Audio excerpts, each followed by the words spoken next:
em Mateus 7, do versículo 13 ao 23. Aqui nós vamos aprender com o próprio Senhor falando a respeito do verdadeiro evangelho, do verdadeiro cristianismo e do falso cristianismo e do falso evangelho. Mateus 7, a partir do versículo 13.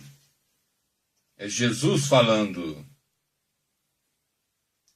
Entrai pela porta estreita, porque larga é a porta e espaçoso o caminho que conduz à perdição, e muitos são os que entram por ela. Porque estreita é a porta e apertado o caminho que conduz à vida, poucos há que a encontrem. Acautelai-vos, porém, dos falsos profetas, que vêm até vós vestidos como ovelhas, mas interiormente são lobos devoradores. Por seus frutos os conhecereis. Porventura colhe-se uvas dos espinheiros ou figos dos abrolhos? Assim, toda árvore boa produz bons frutos, e toda árvore má produz frutos maus.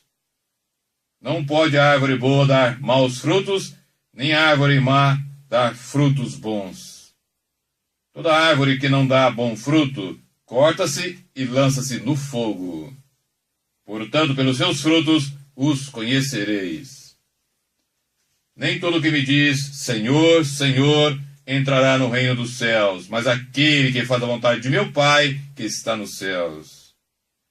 Muitos me dirão naquele dia, Senhor, Senhor, não profetizamos nós em teu nome? E em teu nome não expulsamos demônios? E em teu nome não fizemos muitas maravilhas?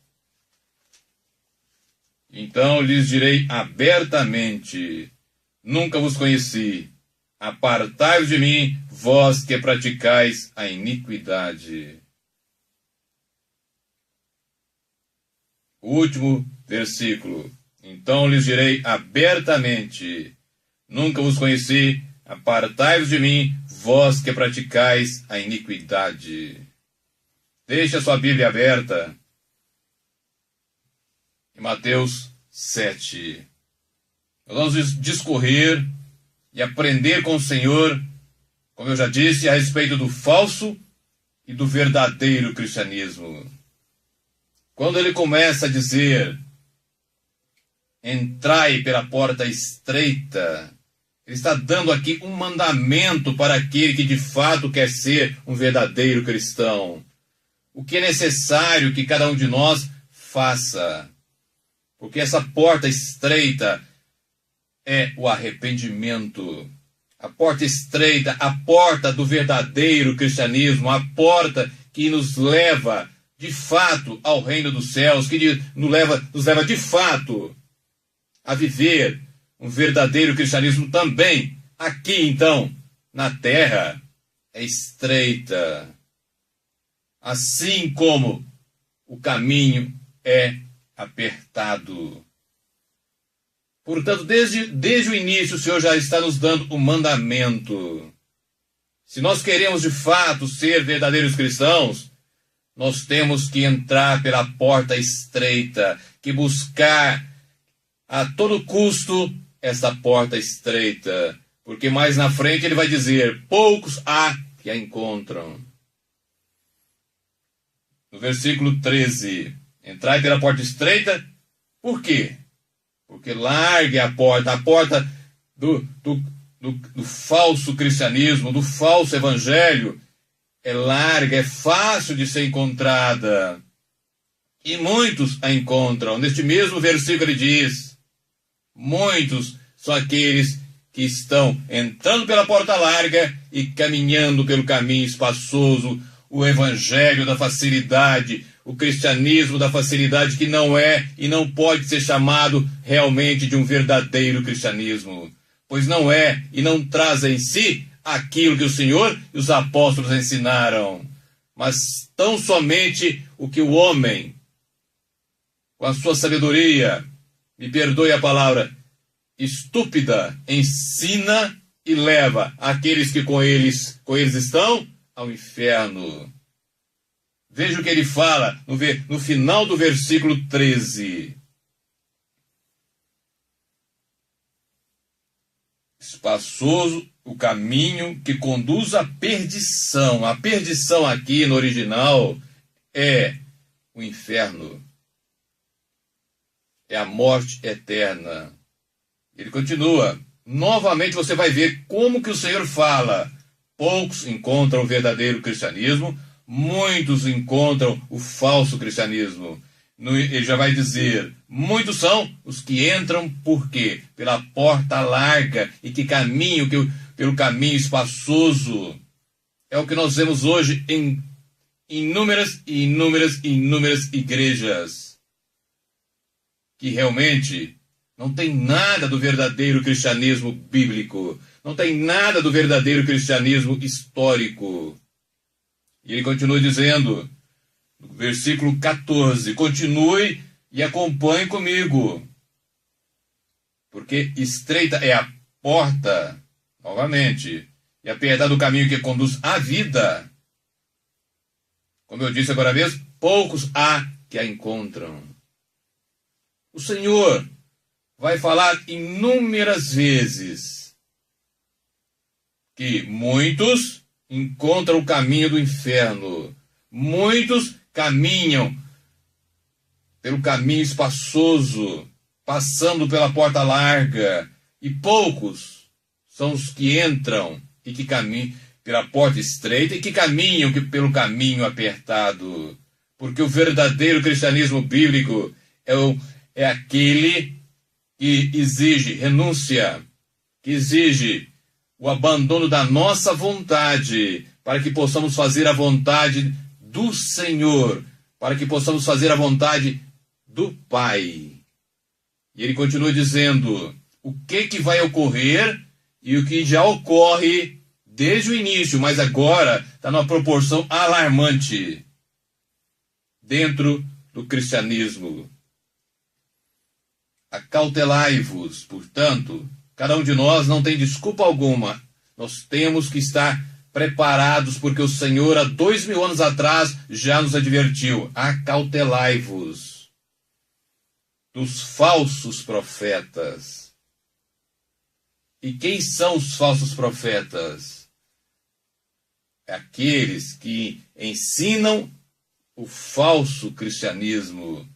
O cristianismo que busca o que o Senhor e os apóstolos, desde o início,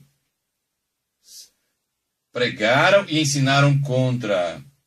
É o cristianismo da facilidade, como eu já disse, é o cristianismo da riqueza, é o cristianismo da abundância de bens nessa terra, como Jesus, no capítulo 6 do próprio Evangelho de Mateus diz, quando ele fala desta forma, Mateus 6, versículo 24. Ninguém pode servir a dois senhores, porque ou há de odiar a um e amar o outro, ou se dedicará a um e desprezará o outro. Não podeis servir a Deus e a Mamon. E Mamon é um termo aramaico que significa muitas riquezas. Você não pode servir a Deus e ao mundo. Você não pode servir a Deus e às riquezas. Portanto, o verdadeiro cristianismo, o falso profeta, ele vem ensinar que você pode sim adorar a Deus e servir ao mundo também. Adorar a Deus, buscar a Deus, mas também buscar as coisas deste mundo. Você pode muito bem, segundo eles, dividir a sua adoração e o seu serviço. Quando Jesus diz, não pode. É impossível, porque tudo o que o homem faz nessa terra, se não tiver, em primeiro lugar, o reino dos céus e a sua justiça, como está em Mateus 6,33, se não for assim, não é cristianismo. Se você não fizer todas as coisas para a glória de Deus, como está na primeira Coríntios 10:31, não é cristianismo. Se você não tiver no seu coração fome e sede de justiça, fome e sede de Deus, fome e sede da presença de Deus, fome e sede de ser semelhante a Jesus, não é o verdadeiro cristianismo. E ele continua então dizendo, no versículo 15, os falsos profetas, como que eles vêm? Como? Vestidos de ovelhas, vestidos por fora, como se fossem ótimas pessoas, como se estivessem ensinando corretamente as coisas de Deus. Mas na realidade, eles são lobos devoradores. Veja bem, lobos, não só lobos, mas lobos devoradores, que devoram as ovelhas, que destroem as ovelhas, que destroem aqueles que são de fato e que querem de fato viver um cristianismo autêntico. Por isso, Jesus, desde o início, acautelai-vos. E como é que você se protege mais? Conhecendo pelos frutos. Não é pelos dons, é pelos frutos. Veja bem o que ele vai dizer. Por seus frutos, versículo 16, os conhecereis. E ele coloca então, porventura colhe-se uvas dos espinheiros ou figo dos abrolhos? Portanto, uma macieira dá maçã. Uma bananeira só pode dar banana. Então você conhece, ao olhar de longe, é pela banana que está naquela árvore. É pela... Se uma árvore der laranja, se você vê laranja, você não precisa de conhecer como que é uma laranjeira, mas você vendo a laranja, você sabe que aquela fruta que aquela árvore é uma laranjeira. Por isso, quando você olha para a vida de uma pessoa, vendo os frutos que ela tem, a sua piedade, a sua dedicação a Deus, as coisas que realmente vale a pena viver, pelas quais se vale a pena lutar para ser, você conhecerá se aquela pessoa é de fato um cristão verdadeiro ou um falso cristão, ou, portanto, um falso profeta. E ele continua no 17, assim, toda árvore boa produz bons frutos. O verdadeiro cristão, em toda a sua essência, em toda a sua vida, vai dar frutos bons. Enquanto que o mal, ou aquele que caminha pelo caminho espaçoso, dará frutos maus. Veja bem agora, no versículo 18 em diante, como que ele diz bem claro, novamente dizendo para onde vai um e para onde vai o outro. Não pode a árvore boa dar maus frutos, nem a árvore má dar frutos bons. Veja bem, novamente o Senhor insiste, como que ele quisesse nos dizer, preste atenção no que eu estou falando, a realidade é essa. Não sejam enganados, eu estou avisando, eu estou falando para que vocês estejam acautelados, vocês estejam preparados. Não se deixem enganar pela aparência. No versículo 19, toda árvore que não dá bom fruto, corta e lança-se no fogo. O fogo aqui é o inferno. Tudo isso que ele fala para o falso profeta serve também para que você conheça uma pessoa, se de fato ela é um cristão genuíno ou se é um falso cristão. E, portanto, caminhando juntamente com o falso profeta, com aquele que ensina o errado e coloca diante dos outros como se o erro fosse o certo. E vai repetir mais uma vez no 20, pelos seus frutos os conhecereis. E agora, o Senhor vai colocar algo ainda muito mais sério, porque ele vai dizer para nós, a partir do versículo 21, quem entra nos céus e quem não entra nos céus. Quem fica e quem não fica. Quem de fato durante a sua vida é um cristão e quem não é um cristão. Assim como desde o início ele está insistindo, ele continua dizendo. Veja bem agora, versículo 21. Nem todo que me diz Senhor, Senhor, até aqui. O que ele quer dizer com isso? Senhor, Senhor. No hebraico, quando você quer salientar alguma coisa, ênfase em alguma coisa, você repete. Não é como nós que ou colocamos em negrito ou colocamos um risco por baixo para chamar a atenção. Mas quando você quer chamar a atenção de alguém, como nós vemos o paralelismo em Provérbios, ele fala mais de uma vez. Como, por exemplo, Isaías 6. Santo, santo, santo é o Senhor, Deus Todo-Poderoso. Então está salientando que Deus é triplamente santo, é tremendamente santo. E quando ele está dizendo aqui, Senhor, Senhor, está dizendo aquele que professa o nome dele, aquele que para todos é tido como cristão, para todos aquela pessoa o tem de verdade como Senhor. Não é somente aquele que uma vez ou outra disse que era cristão, mas é aquele que vive realmente como se fosse cristão. Veja bem o que eu estou dizendo, como se fosse cristão.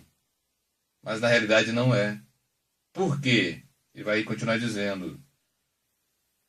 Nem todo aquele que diz Senhor, Senhor entrará no reino dos céus, mas somente aquele que faz a vontade de meu Pai que está nos céus. Este é o segredo. O verdadeiro cristão, o verdadeiro cristianismo ensina que nós temos que fazer a vontade do Pai em primeiro lugar e não a nossa. Nós não estamos falando em salvação pelas obras, mas aquele que é de fato cristão, a sua fé faz com que ele produza obras de justiça, obras que justifiquem a fé que ele diz ter. E a primeira coisa, fazer a vontade do Pai. Antes de qualquer coisa. Porque ele vai continuar dizendo. Veja bem agora. Como eu disse, quando Jesus fala do cristianismo verdadeiro, ele fala poucos. Quando ele fala do falso, ele diz muitos. Guarde isso no seu coração. Guarde isso. É o próprio Jesus ensinando.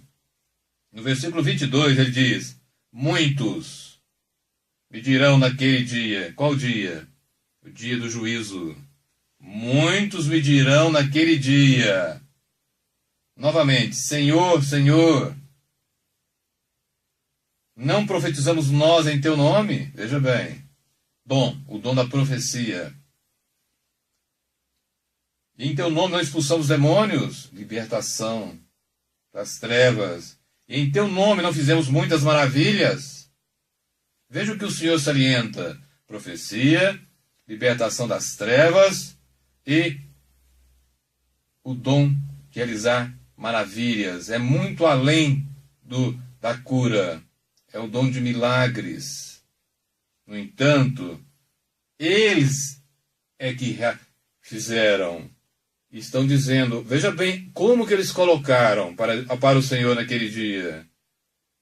Foi no teu nome que nós fizemos obras. E novamente ele diz, e novamente eu digo para vocês, muitos são aqueles que chegarão para o Senhor e falarão isso. Muitos chegarão para o Senhor e falarão, mas nós fizemos isso. Pessoa, ou seja, a minha vontade. Eu busquei a minha glória. Eu busquei o louvor do homem. Eu busquei ser semelhante ao homem e não a Jesus Cristo. Eu não fiz a vontade do Pai. Eu não entrei pela porta estreita. Eu não caminhei pelo caminho apertado. mas eu fiz aquilo que eu quis para a glória do homem. E, portanto, nesse dia, naquele belo dia, se você olhar na sua Bíblia, dia está com D maiúsculo. É o dia do Senhor, o terrível dia do Senhor. Ele termina no versículo 23 dizendo, veja bem, então lhes direi, primeira coisa, abertamente, em algumas traduções, claramente. O Senhor não esconde nada, o Senhor não fala às escondidas. Ele diz, falarei abertamente. Veja bem, o termo usado, nunca, em todas as traduções você vê isso, nunca os conheci. Veja bem, nunca os conheci. Portanto, na realidade, essas pessoas nunca foram cristãs. Usaram o nome do Senhor, usaram os dons do Espírito, mas não são cristãos. Não são cristãos e nunca foram. Guarde isso, nunca vos conheci. Aí o que ele fala? A mais terrível palavra que um homem algum dia poderia ouvir. Está em Mateus 7, 23, a segunda parte do versículo. Apartai-vos de mim, vós que praticais a iniquidade. Apartai-vos de mim, vocês, que eu tendo dado uma lei para vocês seguirem, eu tendo dado a minha palavra para vocês obedecerem e viverem segundo ela, eu tendo dito que vocês tinham que fazer e viver segundo a vontade do Pai, e entrando pela porta estreita e caminhando pelo caminho apertado, vocês ignoraram. Vocês praticaram o pecado. Vocês amaram o pecado e odiaram a santidade. Vocês viveram como se não houvesse uma lei para que vocês seguissem. Portanto, apartem-se de mim, vocês que praticam a iniquidade. Nesse dia, não duvide, nesse dia, Jesus é o juiz de toda a terra, como ele declara em João, e também está escrito no capítulo 10 do livro de Atos. Ele é o juiz. E nessa hora não há misericórdia. Nesta hora e neste dia, neste momento, a sentença já está decretada. Por isso, hoje, a vocês todos,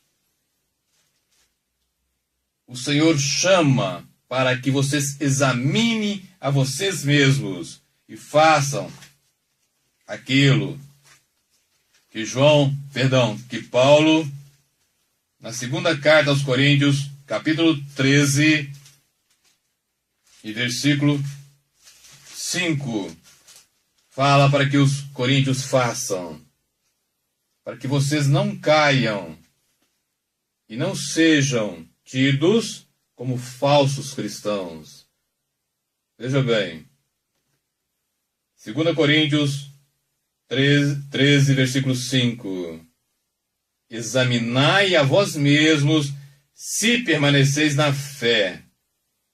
Se vocês estão fazendo realmente aquilo que o Senhor, nesses poucos versículos que nós discorremos, está mandando que vocês façam, para que possam viver de fato o verdadeiro cristianismo bíblico. Se permaneceis na fé, provai a vós mesmos, segundo a palavra, segundo o ensino de Jesus, segundo o ensino do Novo Testamento, segundo o ensino dos apóstolos. Provai a vós mesmos, ou não sabeis quanto a vós mesmos que Jesus Cristo está em vós? Se é que já estáis reprovados. Portanto, é momento de reflexão. É momento de buscar a Deus antes de qualquer outra coisa. É momento de nos colocar na presença dele, de dobrar os nossos joelhos e ter uma vida profunda, buscando e examinando a nós mesmos para caminharmos sempre pelo caminho estreito, estando constantemente crescendo em arrependimento, em mudança de vida, em santificação. Pois como diz Hebreus 12:14, sem santificação ninguém verá a Deus, ninguém verá o Senhor. Nós precisamos ter a verdadeira fé que salva. E essa verdadeira fé que salva vem somente da pregação da genuína palavra de Deus.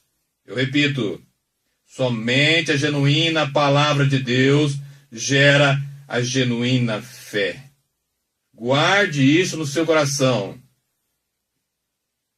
Se vocês que me veem, estão em uma igreja onde não é pregar a genuína palavra de Deus,